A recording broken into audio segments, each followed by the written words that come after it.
বাংলাদেশ, যার এক পাশে শহরের শব্দ আর এক পাশে গ্রামের নিঃশব্দ সৌন্দর্য।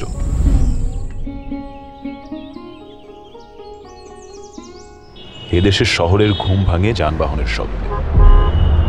শহরের বুক চিরে ছুটে চলে ভিন্ন গন্তব্যের ভিন্ন ভিন্ন বাহন,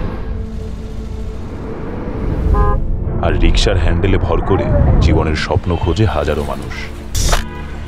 আর ঠিক তখনই গ্রামের এক কোণে রোদ মেখে দাঁড়িয়ে থাকে সারি সারি তাল গাছ, বাতাসে দুলে ওঠে আমবাগানের পাতারা। দূরে জবাই বিলের পানিতে হাঁসের দল ভেসে বেড়ায়, যেন শান্তির কোনো এক অলিখিত কবিতা। শহরের ব্যস্ত রাস্তায় ব্যস্ত শিশুরাও, কারো মাথায় খাবারের ঝুড়ি, কেউ ট্রাফিকের মধ্যে দাঁড়িয়ে মোছে গাড়ির কাজ, কেউ আবার লেগুনার পেছনে ঝুলে থাকে হেল্পার হয়ে। জীবিকার তাগিদ তাদের জীবন থেকে শৈশব কেড়ে নিলেও তাদের হাসি কখনোই কেড়ে নিতে পারে না। এরা যেন সব সময় বলে বেড়ায়, আমরাই এই শহরের প্রাণ।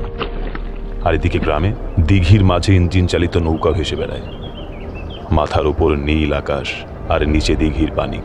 সময় যেন সেখানে একটু ধীরে চলে।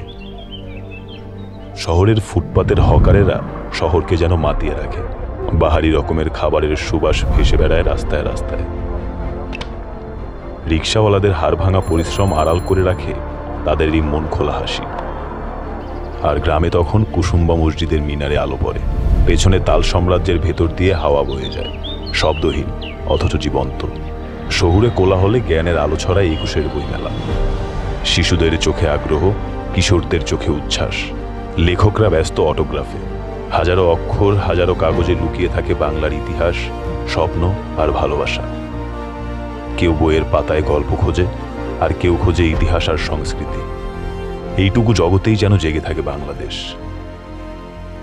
তারপর যমুনা নদীর ওপরে পাখির চোখে দেখা যায় সেতু নদীর দুই কূলকে নিজ হাতে জড়িয়ে রেখেছে।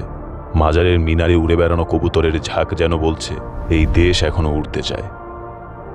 আমি দেখি ইট পাথরের শহর, আমি দেখি নদীর পরে ছায়া মাখা গ্রাম। এই দুয়ের মাঝে দাঁড়িয়ে একটি দেশ, এটাই আমার বাংলাদেশ।